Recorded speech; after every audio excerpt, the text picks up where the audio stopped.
Hi friends, welcome back to కేమ్ Dreamverse కి స్వాగతం. ఈ రోజు మన రివ్యూ ఏంటంటే గోస్ట్ ట్రైన్. ఇది ప్రస్తుతం 1:30 రన్ టైమ్ తో అమెజాన్ ప్రైమ్ వీడియోలో తెలుగు డబ్బింగ్ తో స్ట్రీమింగ్ అవుతుంది. ఇంకా సినిమా ఎలా ఉందంటే నాకైతే అంతగా వర్కౌట్ అవ్వలేదు. సో ఫ్రెండ్స్, ఈ రివ్యూ నచ్చితే లైక్ చేయండి, షేర్ చేయండి. ఇలాంటి మరిన్ని రివ్యూస్ కోసం కేమ్ డ్రీమ్వర్స్ ఛానల్ని సబ్స్క్రైబ్ చేసుకోండి.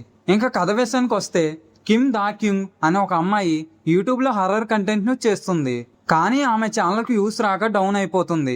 ఎలాగైనా తన ఛానల్ హిట్ చేసుకోవాలని బాగా ఫేమస్ అయిన ఒక దయ్యాల రైల్వే స్టేషన్కు వెళ్తుంది. అక్కడ ఉండే ముసలి స్టేషన్ మాస్టర్కి మందు బాటిల్స్ లంచంగా ఇచ్చి ఆ స్టేషన్లో జరిగిన కొన్ని భయంకరమైన దయ్యాల కథలను అడిగి తెలుసుకుంటుంది.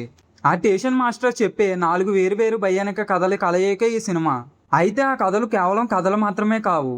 వాటి వెనుక దాగున్న ఒక భయంకరమైన నిజం దా క్యూంగ్ జీవితాన్ని ఎలా మార్చింది అనేది అసలు ట్విస్ట్. ప్లస్ పాయింట్స్: సినిమాలో వచ్చే 4 కథలు విడివిడిగా కాకుండా చివరిలో మెయిన్ స్టోరీకి కనెక్ట్ అయ్యే విధానం బాగుంది.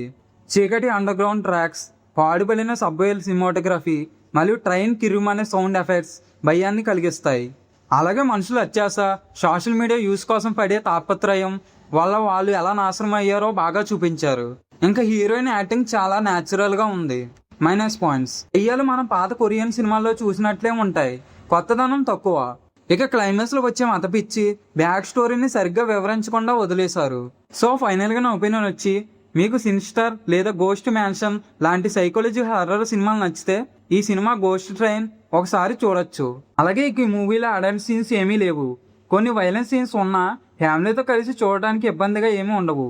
ఇక నా రేటింగ్ వచ్చి 2.5 out of 5. So friends, next వీడియోతో మళ్ళీ కలుద్దాం. Until then, thank you for watching. Bye guys.